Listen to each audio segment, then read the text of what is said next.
like that. But yours just came in.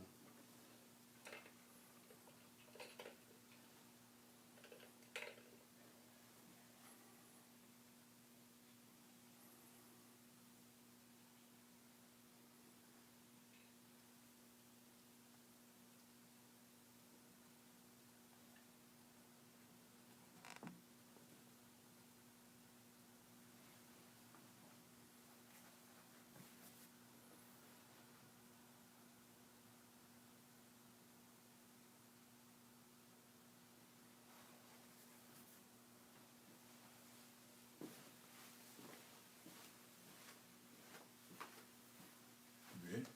Mm-hmm. Let's take it on that cup.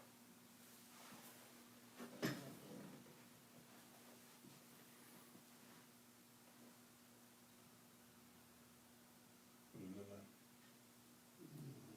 Huh? My page ain't picking up. It's not right now. We'll figure it out. You ain't picking up? Not right now. It might not be that bad.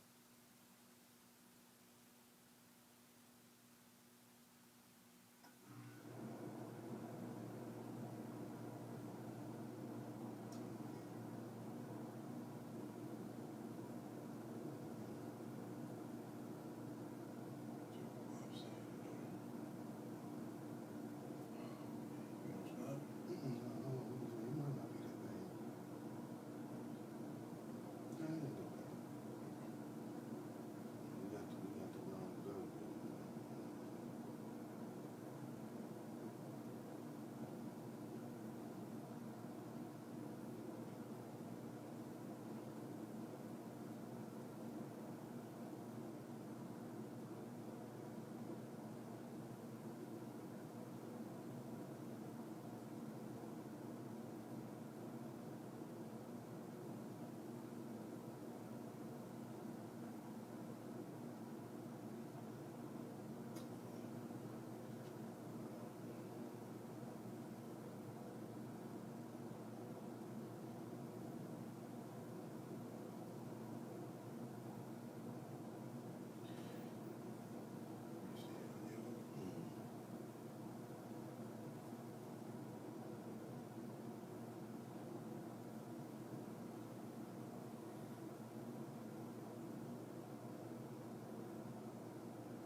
All right, come on in. We want to welcome everybody to True Life Sports Talk Show. I'm your host, Sean Davis. This is my co-host, Fred Taylor.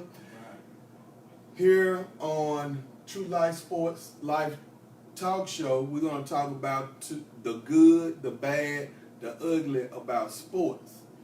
So we are not going to delay. Excuse the glitches from the camera. Like I said, we still in progress. Be patient with us a little bit. We still in progress in the making. Right. This ain't CNN or ESPN, so we just trying to make it do what it do. We're gonna get it together. Man, I'm excited tonight, man. Excited. We got a good topic we're gonna dive into. Before we dive into that topic, let's acknowledge our sponsors. Tonight we have 4 sponsors. Our first sponsor is Empowered to Succeed. Empowered to Succeed is an online-based store that sells customized products with empowering quotes. We have here a unbothered t-shirt for men and women. That's what it looks like.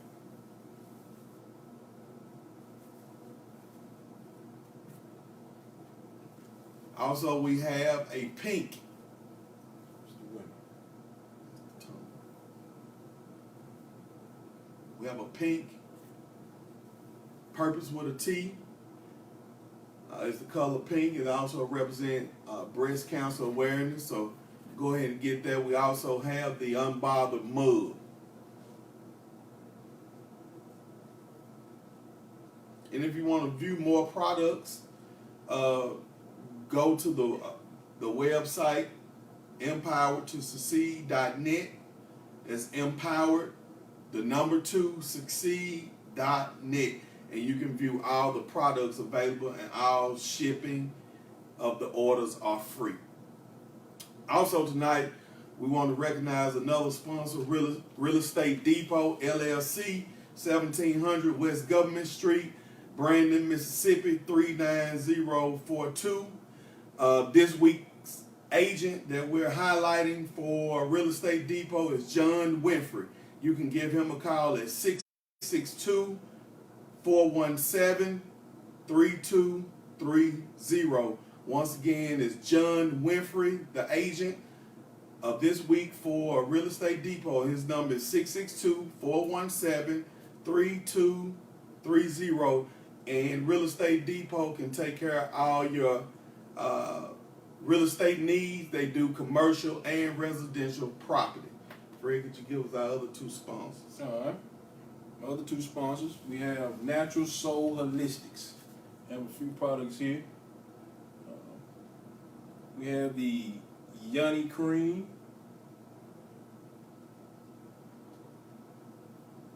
And we have the Eczema Cream.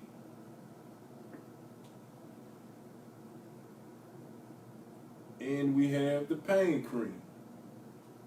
You can contact Solangela Taylor Holyfield at 601-940-5885 for all of your natural products. You can also contact her online at naturalsoulholistics.com. Everything you see here is steroid and preservative free. So make sure you give her a call. Again, at 601-940-5885. And we also have T-shirts and more. T-shirts and more. Located at 777 Cooper Road, 39212. Contact Andre Dukes at 769-216-3580. Those are our sponsors.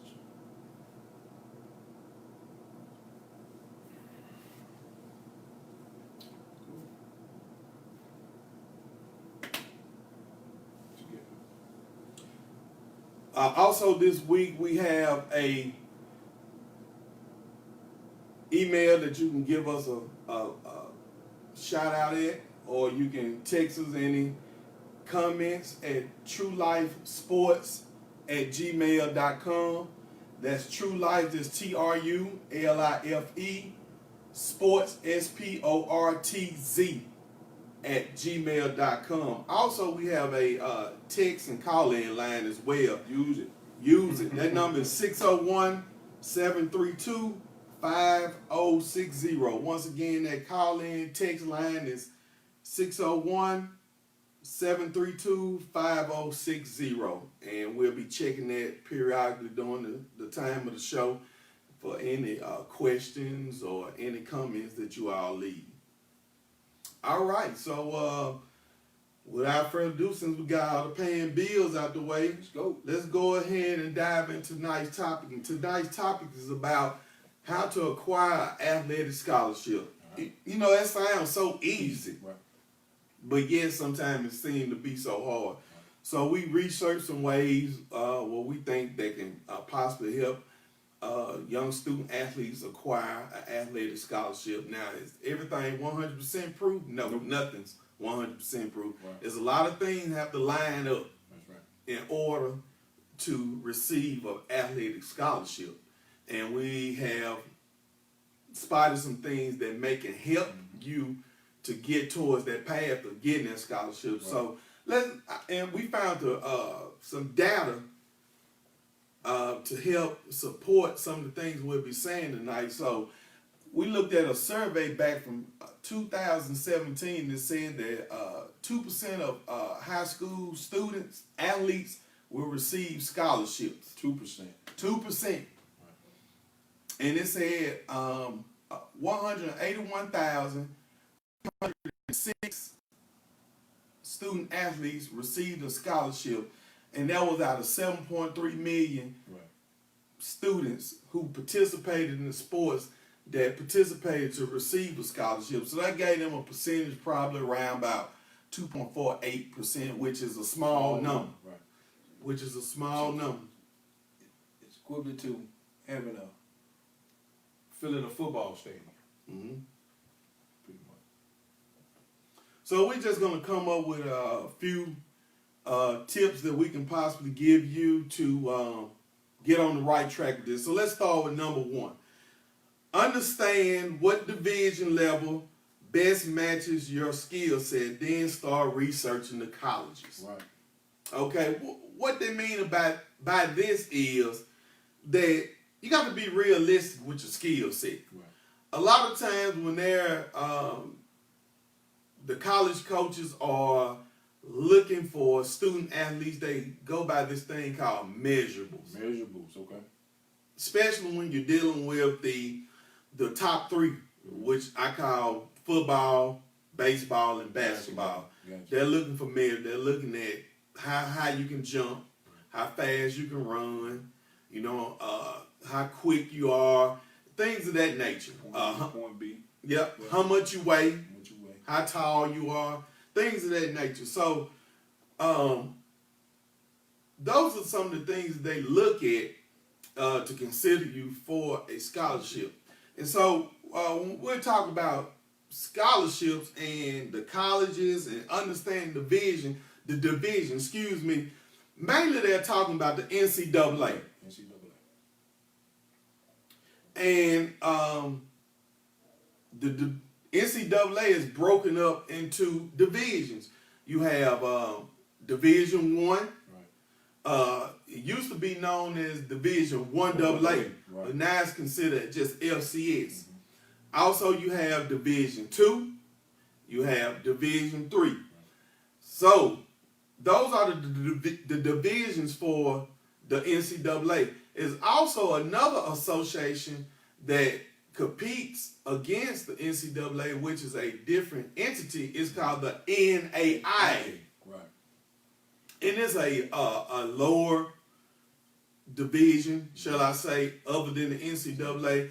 And it's more of small schools with probably a population of less than probably 5,000, somewhere like that. Mm-hmm. So those are your smaller schools. And here are examples of your NCAA Division 1, your Division 2. So with your NCAA, you're probably looking at a school like the University of Florida. Right.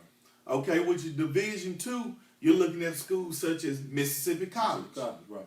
And with your NAIA, you're looking at a school such as Faulkner University, which is out of Alabama. So that's how that's broken down. And with the NCAA, it's 348 schools that participate in Division I sports. And the athletes that participate in those 348 schools is 139,063. And the max number of scholarships for Division I was 74,243. So you had 139 plus students that's participating, Right. but only 74,000 is on the scholarship. So you got some kids on there that's paying to play, Right.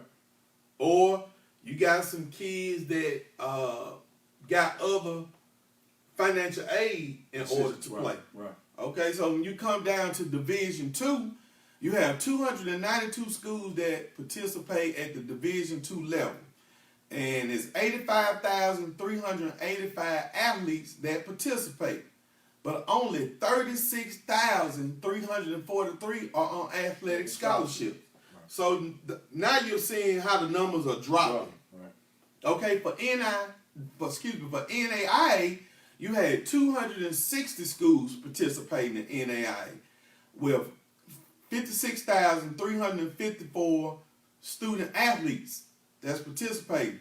Only 25,778 are on some form of a scholarship.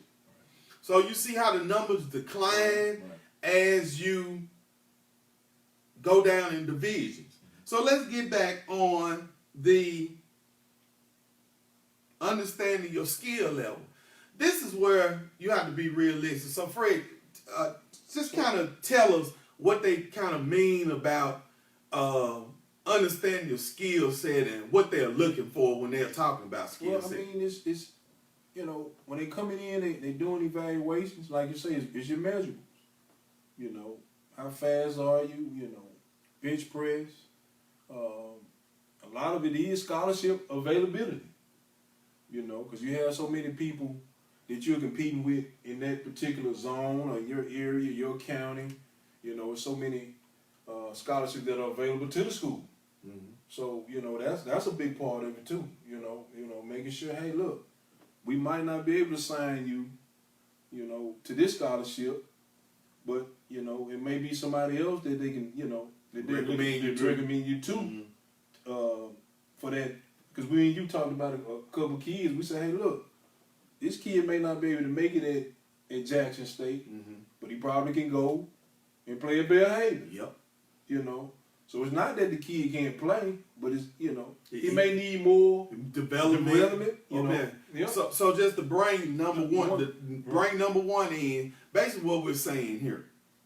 If your child wants to go to Mississippi State and play football, and these are the measures for your child. Your child is 5'7", Right. and let's say he weighs 300 pounds. So he probably playing offensive tackle, offensive line, or defensive line. Right. Well, I'm just going to be honest with you. Mississippi State's probably not going to sign him because your average lineman in the SEC is probably 6'2" or 6'3", 300 some pounds. Right. So he don't fit the measurables to play at a Mississippi State or a LSU. But is that to say that he can't play? Right. So you can send him to a Mississippi college or another Division II school, Millsaps. a Millsaps or somewhere like that have kids pretty much that can play but doesn't meet the measurables. And it's very important that parents as well as the student athlete come into grips with that. That's right. That'll save a lot of heartache and a lot of pain when you be realistic about what's going on. Right. If you 5'5" and you playing basketball, the odds of you going to Kentucky is slim to none. But but do you stop playing? No. Right. You can go to a small school such as Bethel. Right. Or you can go to a school such as Carson Newman, a smaller school that know that, hey, this is a small college. We're not going to get the big time recruits. So we have to go out and get those kids that still have good skill set but don't necessarily have those measurables. Right. So once you identify your skill set and your measurables, that's when you start selecting your colleges, which leads us to number two. Number two, gather all your information. That means highlight films, athletic stats, academic transcripts, and ACT and SAT That's your scores. resume. You're building a resume. Building your resume. So you want to get that information and you want to compile it because you want to present it. Right. Now, word to the wise. When you get those academic transcripts, you want to make sure those academic transcripts have good grades on them. That's right. They're going to see them anyway. Right. That's the first stop. But if you want to seriously get some interest or seriously get a good look, I suggest that you have A's and B's, more A's than anything on that transcript. Because if you're just a below par student where you got C's and D's and F's, they're just going to move your paperwork over to the side and They say still next. look at you, but They still look at you, but they're going to say, it's going to be tough. yeah, it's going to be tough. You don't have much wiggle room. Right. So, We encourage that you make the best grades that you can possibly make because they start looking at your transcript starting in the 9th grade. right. So you have K through 8th grade to get yourself together. And that's something that you can control. Yeah, that's something that you can control That you can control. with your grades. Right. And the steps that we're giving here, you don't necessarily have to put them in this order, Right. but you got to put it in some order that makes sense. I would always suggest take care of your grades first, Take your grades first. practice on your craft second, and showcase yourself third. Right. That's what I would suggest. That's right. Great order. And your ACT scores. Now, start taking ACT scores early. Right. I would start taking them as early as the 7th grade so you can get familiar with the test. Because the ACT score can help you That's right. when it go back to step one we talked about, not being able to go to those schools, those Power 5 schools. And here are some breakdowns of full scholarship and partial scholarships where the ACT and SAT score can help you. Right. All right. They have categories such as head count sports and equivalency sports. Basically, the head count sports are money generated sports. Bring your money in. Them the ones, them the big dollar sports. Right. And for Division I men's sports is football and basketball. They give full scholarships in those two sports. Now, the other sports and men's sports, they will give partial scholarships, and I'll get to that one in the next one. So in Division women's sports, your full scholarships are basketball, tennis, volleyball, gymnastics, and a few more. Yeah. But those are your main sports that give full scholarships for women's sports in Division I. Okay, so let's move down to equivalency sports, which basically gives partial scholarship. Right. And this is where the coach may get 30 scholarships, Right. but they're trying to fill a roster of 60 people. Mm-hmm. So they're going to have to break those scholarships Down. up in pieces Right. to give them. And these are the partial scholarship sports. For men, is baseball, soccer, rifling, golf. And Division I women partial scholarship are softball, track and field, golf, and a few other more. And they are not money generating sports. Right. You know, when you go in basketball and football, it's packed, a so-called packed. They charge at the gate. Most of the time, Season tickets, all kind of tickets, stuff like that. corporate sponsorship. TV revenue. Mm-hmm. I mean, that's the big thing that they're going back and forth with now, with the likeness of the players of being able to be, because the money is coming in. Corporate sponsors. Yeah. But when you go to those equivalency sports, those are games you can pretty much, you may have to You pay can walk $2 or in, $3 just right. walk Right. in, and they try to get You can watch from the side or pull up in the Right. grass, and they try to accumulate a lot of their funds through concession Right. and programs and Fundraisers, different paraphernalia stuff. and memorabilia and things like that. That's how they have to generate some of their funds. But also, Division II and NAIA, they are equivalency sports, period. So if you go NAIA in Division II, 9 times out of 10, Your folk got a little money, yeah, basically. they can afford for you They to can go. afford for you to go. And Right. if they can't afford for you to go, this is where the ACT and the SAT Right. play a great part. If you score so high on your ACTs and your SATs, I want to say it's between 25 and up, Right. 25 and up, you're eligible to receive academic funding, academic money for making that high score on those tests. And I think it's 1200s on the SATs.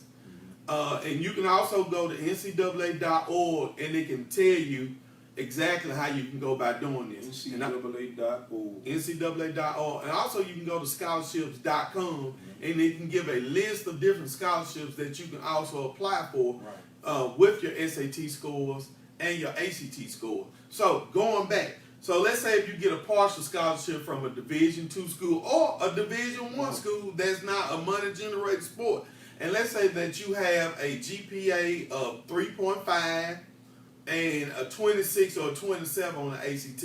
Okay, so now you can lock in a partial athletic scholarship and they say, well, hey, since you scored so high on your ACT, you have a great GPA. We have an academic scholarship. Right. So that half athletic and that half academic makes a whole scholarship in school is paid for. So that's how that works. So that should apply to band too, right? yeah, bang as well. Right. And also, just because you received a full athletic scholarship, still go ahead and apply for other academic scholarships if you have a GPA or the ACT, because they give like scholarships like $500 or $1,000 or $1,000. That also can help go towards paying for books right. and other needs that you may acquire going to school. All right, moving right along, let's go to number 3. Start communicating with college coaches. And this basically just saying that you're going to start the communication through email. Once you go to the camps, you want to reach out to them and introduce yourself and just let them know what position you play, what school you come from, what's your class, what year do you plan on graduating, and you want to build that rapport. Right. Could you kind of tell us a good way where they can go in and just build a rapport with the coach? I mean, once you find out, you know, that they're recruiting you, you know, you gotta do your research, do your homework. You know, like we say, send emails. You know, get your game film.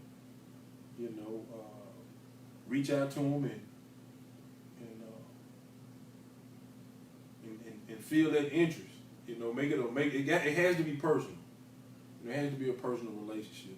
You know, so I would, you know, go ahead. And when you're doing your emails, don't make it a mass email. Right. No, yeah, make it individual. Right. You know, if you're gonna reach out to Clemson, make it to Clemson.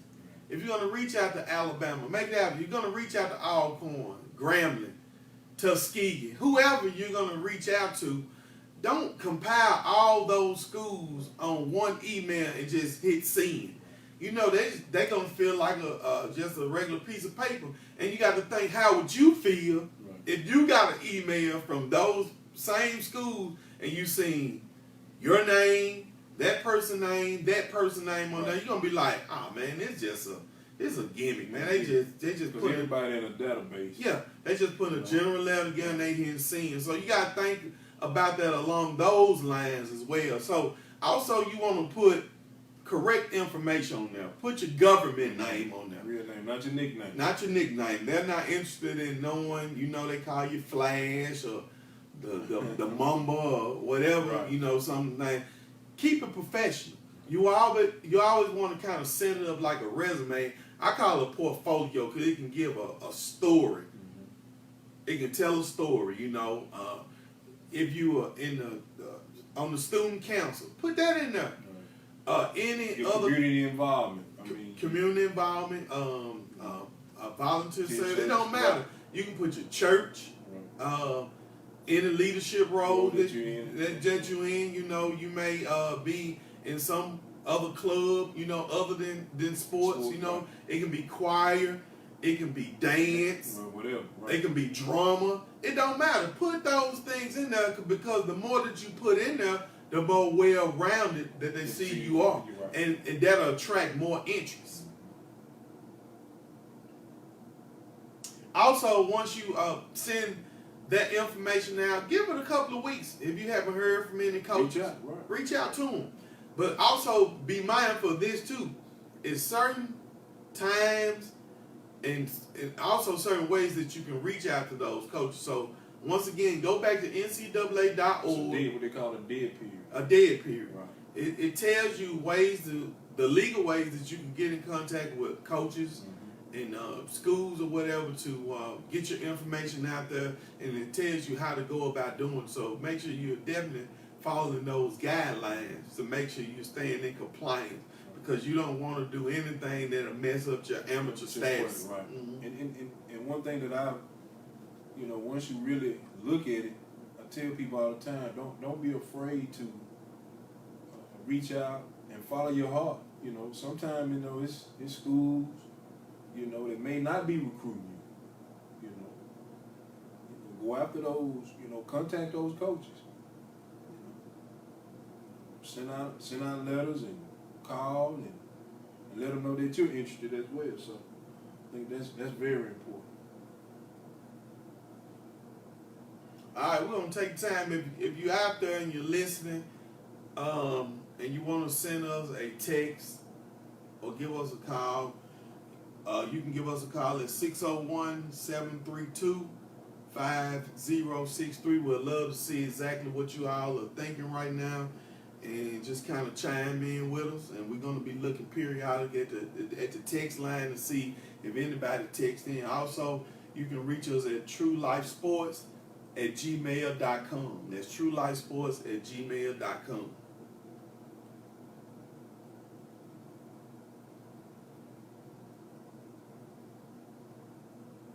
All right, moving right along to number 4, manage your college recruiting process.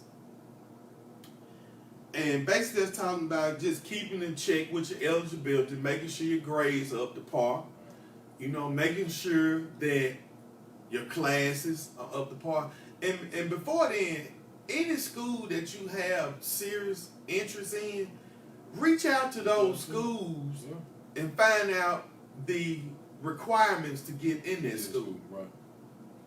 Because it's going to be very important once it's time to sign a scholarship. If you're at school taking the wrong classes, that school doesn't have to accept you. Right. Prime example is Notre Dame. Right. Or Stanford. There's a lot of kids that get a lot of looks from Notre Dame and Stanford, but being that they don't meet those requirements to get into school, they can't offer them a scholarship. So you need to find out, exactly how many foreign languages you need to take, or how many maths you need to take, how many science, and compare those with the NCAA as well as compare with the school, and make sure that you talk to your counselors. Right. To make sure you stay on board. And parents, this is another thing, parents. You cannot let your parents, guardians, you cannot let your student athletes go on this walk alone. I know. You have to manage them as well. Experience alone, and it's a lot that we are learning as we go now, and just being around the game and coaching. Man, you definitely need that parental security. Tell me how it was when we were growing up with kids. Kids didn't get that parental vision. Man, you make so many mistakes. Just going over some of these requirements, man. You'll miss out on a lot. You're gonna miss a lot, and we missed a lot. We missed a lot. And if you just take heed to it and just say, hey, I'm gonna take control of my career. Where I'm going and how I want to do it, man, you'll be surprised, man, that it's not that hard. And for step 4, when it said manage your college recruiting process, I suggest you put together a team. Right. Find people that are knowledgeable about, not just hang-ons. Right. Knowledgeable about what's going on. And they don't necessarily have to be an X and O person. Right. They don't necessarily have to be a person that's a diehard basketball, but a person that's knowledgeable of what you're trying to do. You need to get a person that's knowledgeable in academics. Right. You need to get a person that's knowledgeable on teaching you how to being able to conduct a conversation with professionals. Right. Being able, somebody who's in your corner to be around you, not to be people manipulated. Your well-being. That, hey, if you don't play, it don't, And it may not be your mother and your father. Right. I can just say that my mother and father, they played sports, but when it came down to understanding the recruiting process, it was new to them. It was new because because most of the time it's only one or two that's in your family that actually make it through that whole process. And I was the oldest, so it was new for them. It was kind of like a knock your head, we'll figure it out later. We won't make this mistake again. Right. But the painful part about that is, and it's not a knock against my parents because they did the best that they could do. Right. It should have been other people around. There's other people around. Now, when you make those simple mistakes that you just mentioned, it can cost you. It's gonna cost you. It's gonna cost you. Right. You know, that's the difference between receiving a scholarship and walking on. Right. Or it's a difference between receiving a scholarship or walking on or have to go to a junior college. Right. And if you Right, don't you receive a scholarship in junior college and you have to walk on, man, you talking about weight on your shoulder. Sure. Right. I don't. That's a whole nother conversation within itself going to JUCO. When I tell you JUCO may be the most competitive place that you can play sports, Man, you just don't know if a person make it out of JUCO, they done made it. I had no idea, man. I mean, it kind of goes back to know your skill set. Mm-hmm. Cause man, once we got to Hines, man, I hadn't seen that many athletes in my life, man. It was like, can I play this game? It was so fast. You know, the athletes were so superior.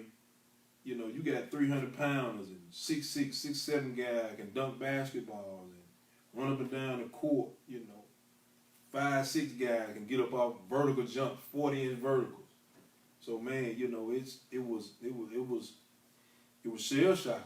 Mm-hmm. You know, when you get around that many athletes. So yeah, you definitely you know want to look into that and you know that JUCO route. You know, and sometimes by me being a transfer from TCU, sometimes you have to make the right, you know, the right choice of school. Yeah, that's true too. You know, so all of it plays a part. Even if you offer the scholarship, you know, now you're seeing a lot of kids going into a portal, Mm-hmm. transferring. Because they're not the right fit It's for not the them. right fit Not for for the you, right you know. fit for It's them. not the program fault, you know. It's just not where you should be for as long as going on with your playing career. And there's two common mistakes that a lot of student athletes make here in our number 4 step, which is managing your college recruiting process. Right. They don't go to camps Right. like they should. Mm-hmm. And you still have kids, even in the social media age, you still have kids think that these schools gonna just show up at your doorstep. Right. But see, what I'm seeing now with the camps, they either elite camps or it's nothing at all. But that goes back to understanding your skill set. Yeah. Listen, if you go to 4 Power 5 schools, let's say 5 Power 5 Right. schools, and you go and compete in those camps, and you don't get a call back from not one Power 5 school, man, you got to go back and look at your list. Right. Because it's something's not clicking now. Mm-hmm. You know, you got to kind of look at, hey, am I not hustling enough in those camps? Or I'm not showcasing enough in those camps? And another thing that I see, and I think we may be getting ahead of ourselves. No, we can put it up in here. Number 4, it'll go back to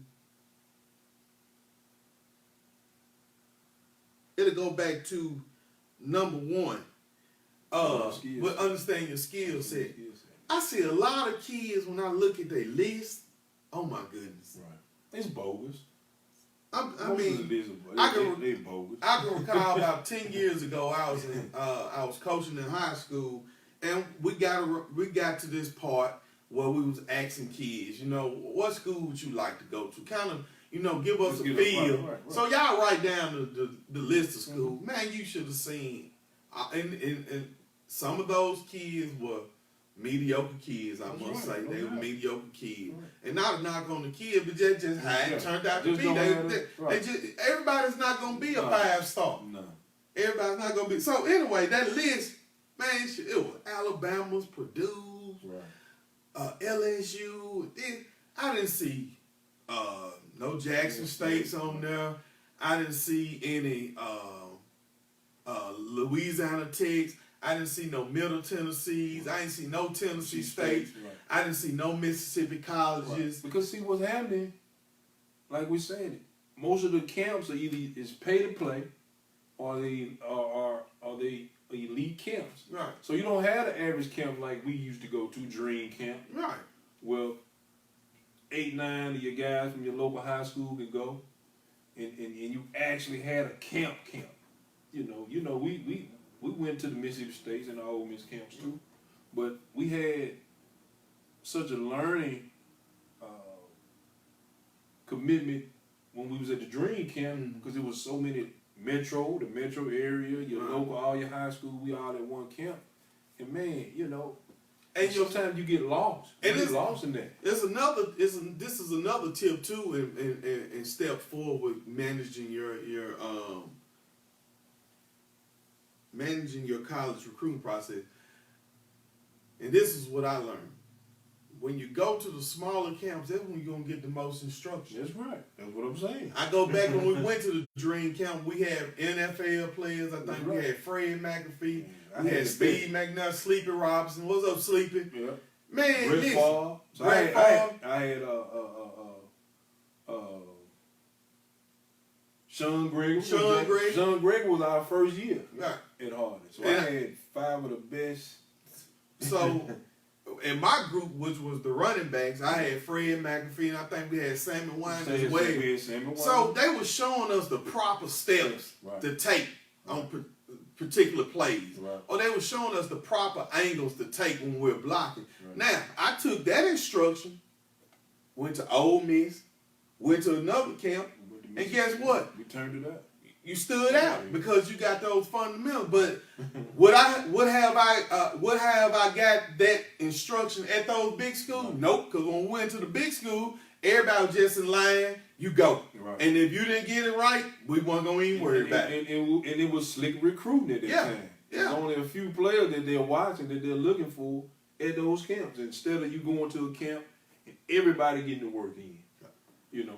So to bring this back in, if we got a little bit over everybody here and went to the left, what we're saying is there's nothing wrong with going to your Power 5 camps and all that kind of stuff. But understand this, you more or less going to be in a meat market. Right. Put you some small camps up in there where y'all can really focus on your fundamentals. And another thing, do it yourself. Like we used to do. Yeah. You know, it's okay to we used to go to Provine, Merle, Callaway, and we all used to work out together. Mm-hmm. Get your work in. You know, get your work in, man. I mean, you know, don't go to these camps and only expecting that these folks gonna sign you. You know, a lot of parents get caught up in that. Mm-hmm. Oh, my baby done went to LSU. LSU not signing you, baby.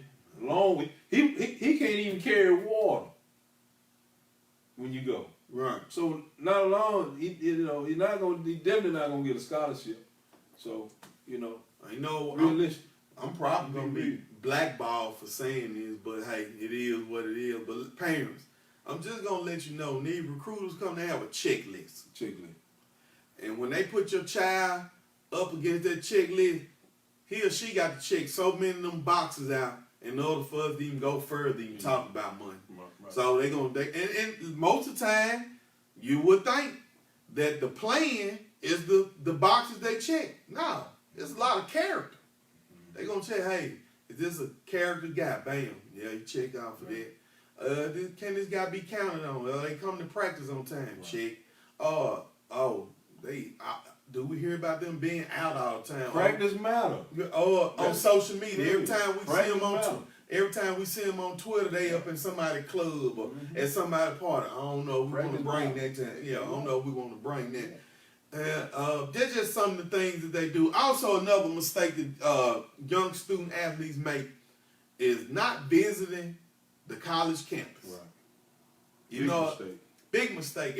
Once you figure out those schools that you serious in, maybe 5 and maybe 10, and I'm not saying drive all the way to Timbuktu or fly all the way out to Hawaii somewhere, but kind of get an understanding how the colleges look on a day in and day out basis other than football season. Right. Don't just go on that Saturday, right? Yeah. When the club popping and the stadium jumping, man, they gonna dress. They hire people to dress their campus up to make it attractive to young college students and student athletes. Go on a boring day like a Tuesday or a Wednesday. It may take a little bit. Parents, you might have to take out work and just drive to a school in your region, such as check an out the Arkansas, atmosphere, right. a You Jackson definitely gotta see State, the atmosphere. yeah, Alcorn, Right. and just check out the atmosphere and see how it go. See how it go, Right. because most of the time when you go and there's nothing going on those campuses, Right. you can kind of get a feel Because to. your social life matters a whole. It Your plays, social life. it plays a big part. That's right. And also, send coaches updated information. If your GPA done went up 4 or 5 points, send it. Right. If your highlights from your season, your plays have increased, making good plays, whether you know hit 2 or 3 home runs, make sure you include that in there. You always want to keep your coach that's recruiting you in the loop. And take advantage of your idle time.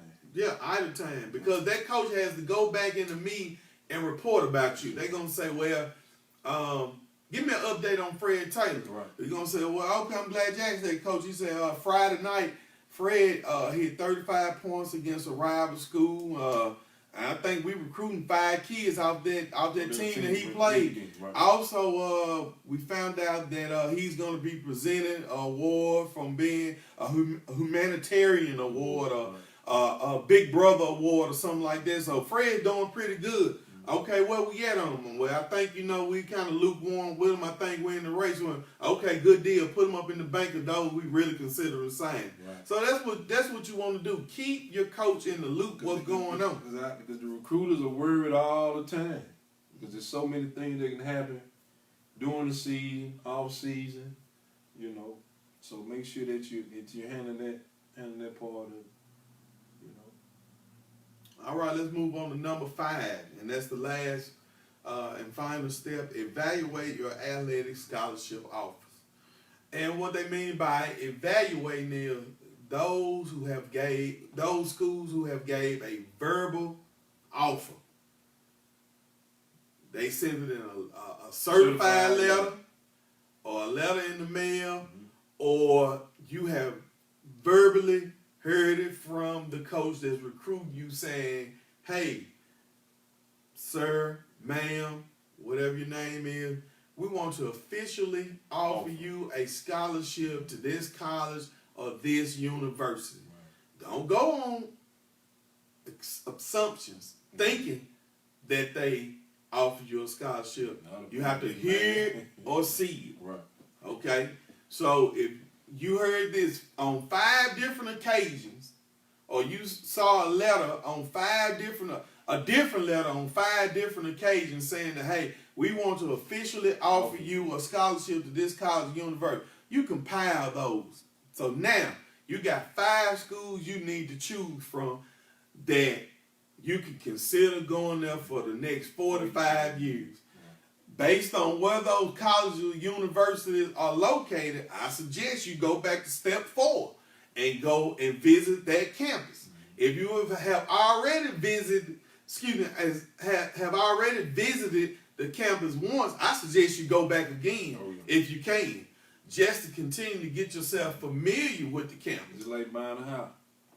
You don't just go through the neighborhood one time. One time. I tell anybody, yeah. and I learned this from Real Estate Depot. That's right. When we was looking for houses, go in this rain. Go in this rain, you'll see it. Weather bad, yeah. summertime, what's the traffic like? Yeah. So it's the same thing when you're dealing with. So go back to those campuses that have offered you, right, so you can see exactly how this campus is operating, outside of your particular sport.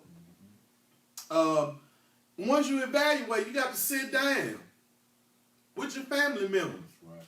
And also you need to ask questions at this point with the recruiters or the coaches that you deal with. Tell me in detail. Don't assume. Don't assume nothing. Don't guess. Don't guess. And just because they're saying scholarship, ask this question right here. What all does my scholarship cover? And once you say that, say, what don't my scholarship cover? They should give you a list of everything that scholarship may cover. It's the wrong time to be timid. Right. And listen, when you got to this point, when you got to this point, it's all right for you to start talking business, because this is a business decision. Right. So example, if you're in the talks with a Division II school, which we've already told you, most Division II schools give partial scholarships and they find money elsewhere. Right. Find out exactly what that athletic scholarship is going to cover. It may cover room and board. Right. Room and board includes your living and also include your meals. Well, they may say, well, we don't have enough money to get you your books.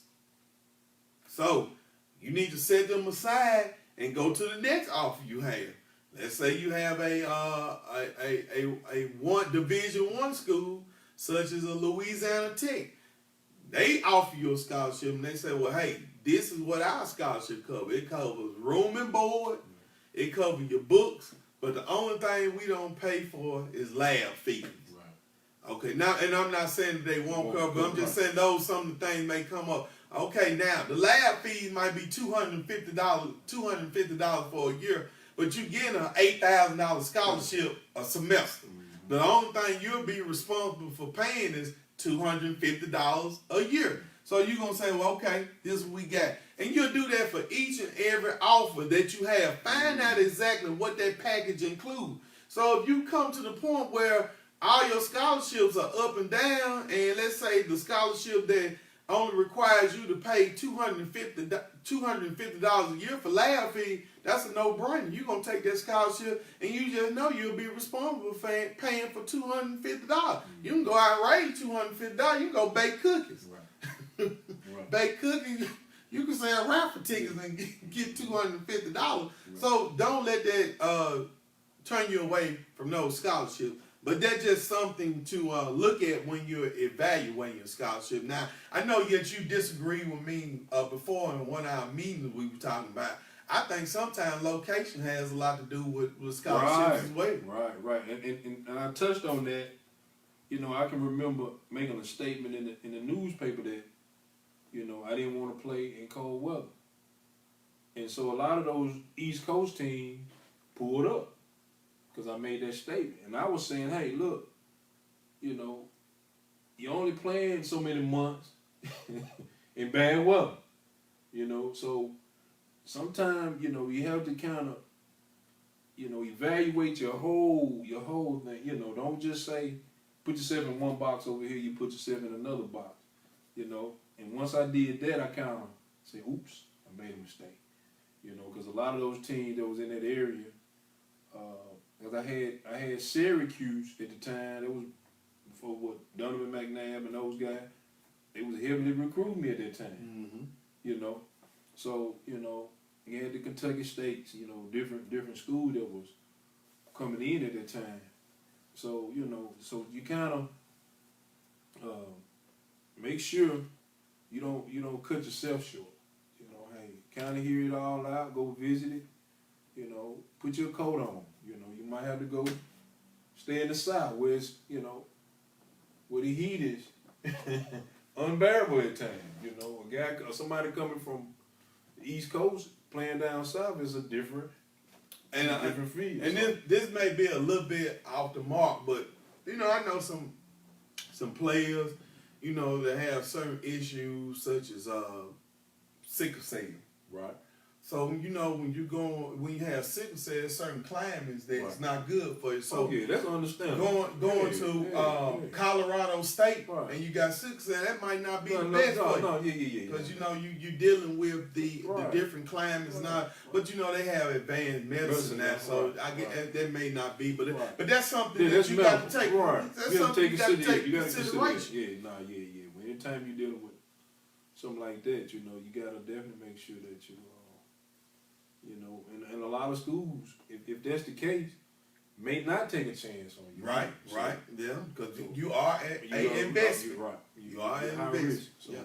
So, wrapping things up, let's go back through the 5 steps that we talked about tonight of how to acquire athletic scholarship. Number 1, understand what division level best matches your skill set, then start researching the college.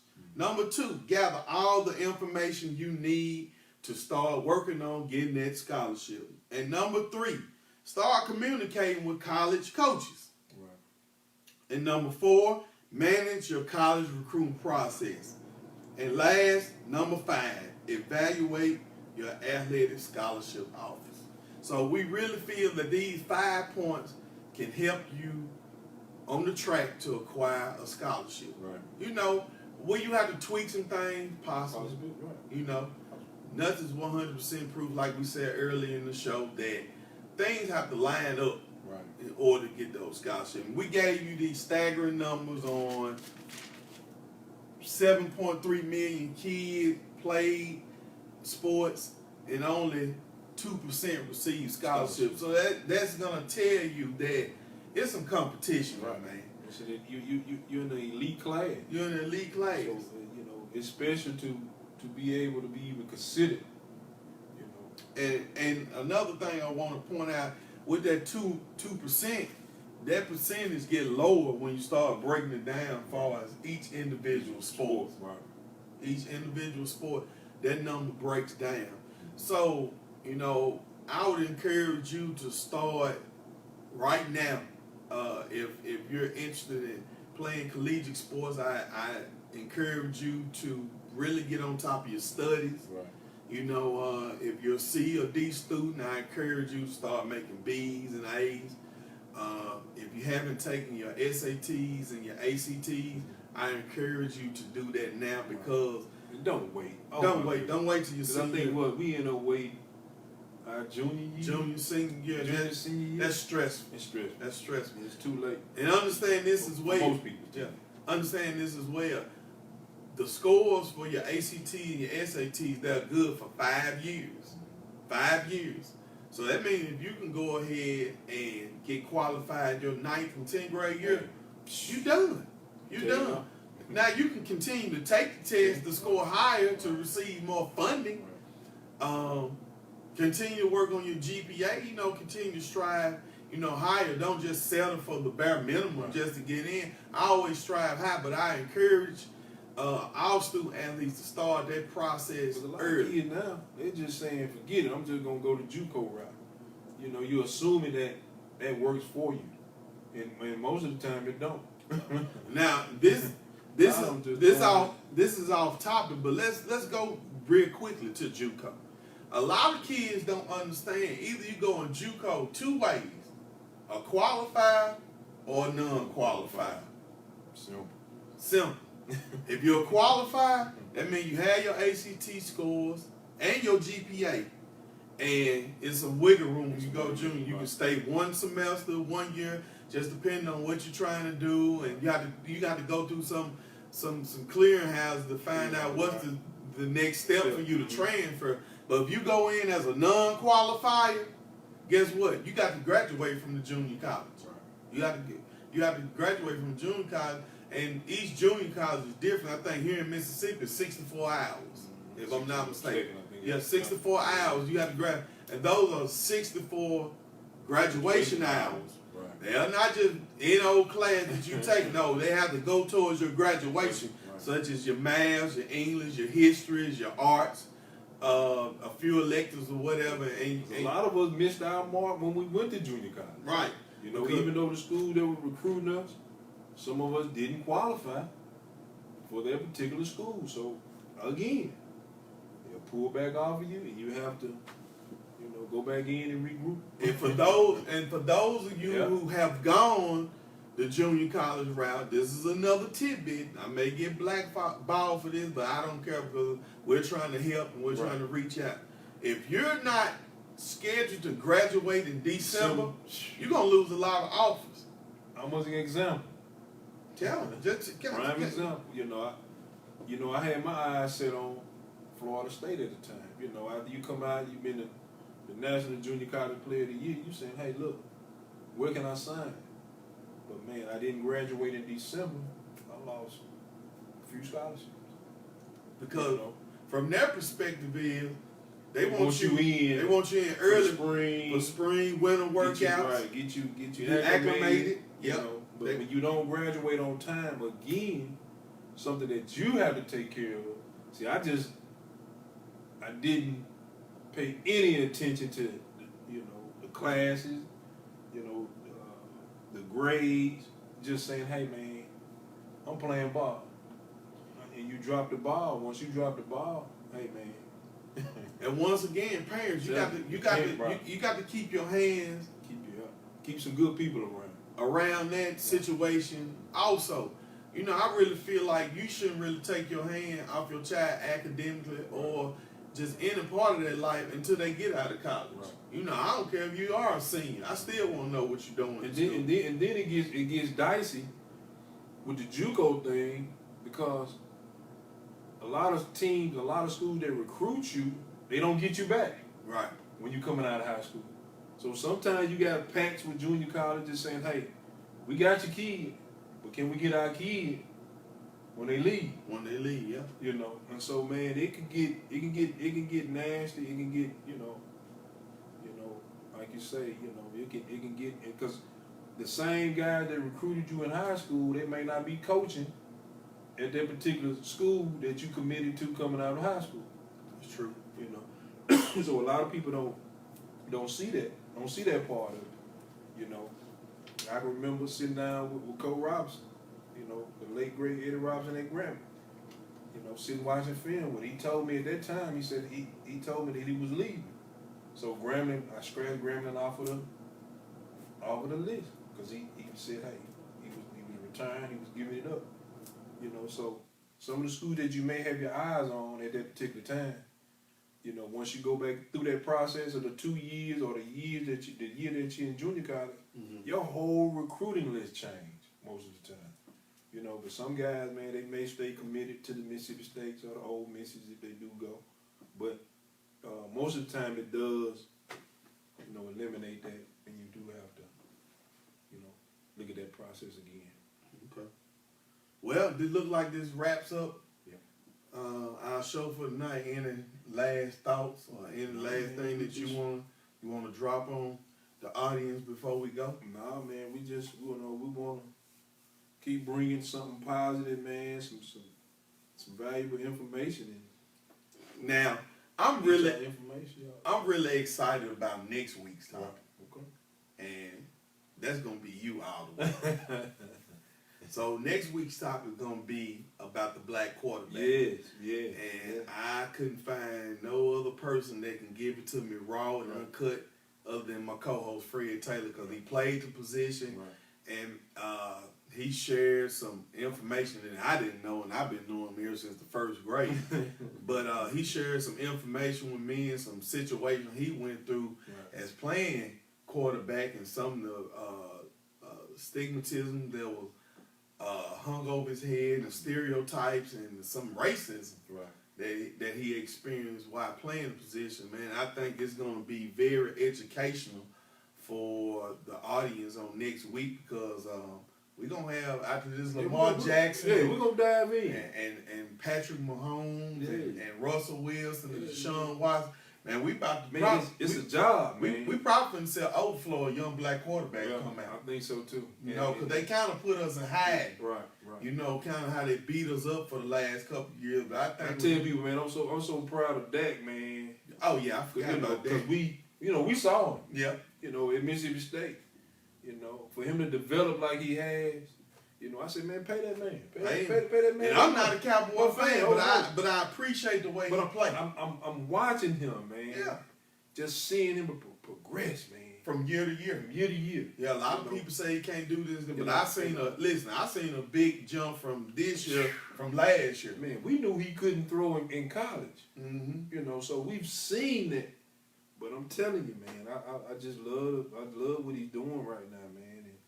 And Deshaun Watson, man, just seeing those guys, you know, to develop like they are. You know, so a lot of us have to go CFL route and arena. You know, man, there's some talent, man. I played with a lot of talented guys, man, that I respect. So yeah, we're gonna dive in. We're gonna dive into it, and man, matter of fact, send your questions in. You know, we got the number. Email us. You know, if it's something that y'all want us to dive in on and talk about, you know, let us know. You know, this is your show. So once again, you can get in contact with us at truelifesports@gmail.com, and also y'all can also give us a text, Yeah. or we had a call in tonight, but we didn't.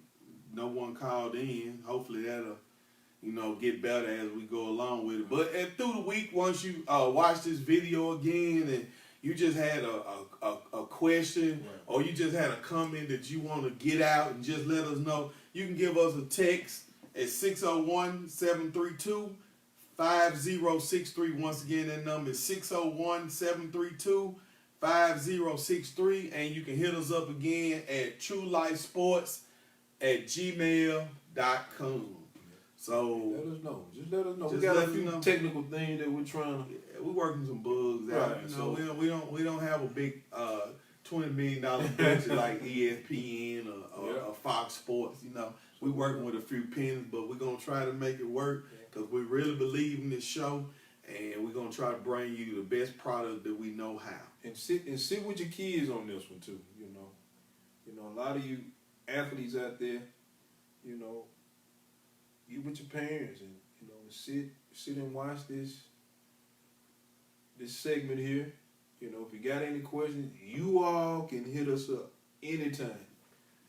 So Kalundra Brown said, "No, we can't pay him. Come on, man. You got to pay the man his money, Kalundra. Man, you hard on him, man. You got to pay that man his money." What else we got right quick? What else we got? Brad Elmore, shout out to Brad. Brad is the owner of Next Level Sports. Brad, I hope I'm saying that correctly. Next level. Okay. Next Level, he is a baseball instructor.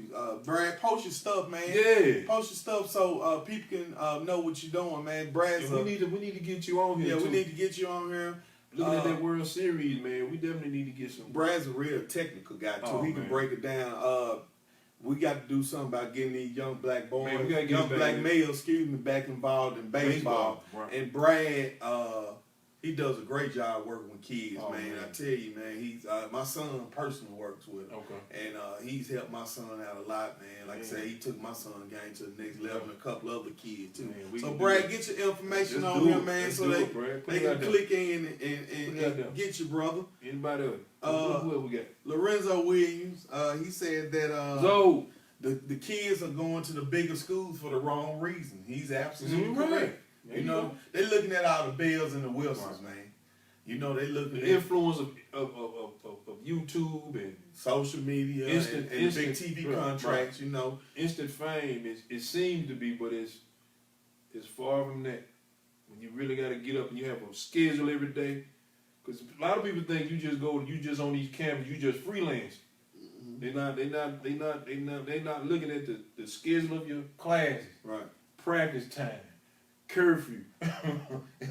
Man, look, it's military. Right. It's military. So, don't get it confused now. And Brad also made a good point that JUCO is tough as well because he's experienced as well playing baseball. That's So, right. man, JUCO is not a joke. A lot of Ooh.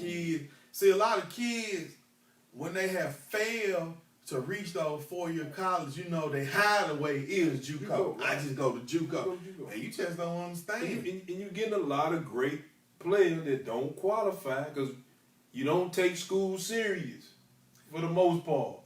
You can take So- a JUCO team with a bunch of 3, 4, and 5-star players. You can take that JUCO team, and I guarantee you, in any sport, if you go basketball or football, I guarantee they can go 3 quarters with any Division I school. They can hang up and over I them thought for three for quarters. sure I didn't want to be disrespectful about it because I understand when you get to be seasoned as juniors and seniors. But like you say, if you got some freshmen and sophomores like we had, a lot of people were saying that, hey man, we probably could have competed, with the Jackson State, but I didn't want to go that far to be disrespectful. You know, Right. I kind of wanted to say, hey, no. That's why I said at least 3 At least, quarters. yeah. And Yeah, I ain't yeah. say they weren't gonna Oh hang- yeah, They weren't gonna hang a yeah. couple of touchdowns Yeah. or drop a couple of But baskets on you, at that time, But we were they're- talking they're- about yeah. playing against New Breed and you know, you know, so you know it was. Milo Perry. Oh man, you know, see, Jack State had that had that wood. But yeah, what else we got? That sounds a few more. That sounds a few more. That's pretty much it. No one else really chimed in. Patrick Bailey, what's up, man? Pat, Put your business on, man. We promoting everybody. yeah, Put like your- this, put your y'all business on. put it out there. Put it on there, so we trying to not only help student athletes, but we're trying to help our peers as well, our people. Right. So put your stuff on there, man. We don't mind. That's pretty much it, man. But hey, guys, look like we ran over our time tonight. To next week, tune in.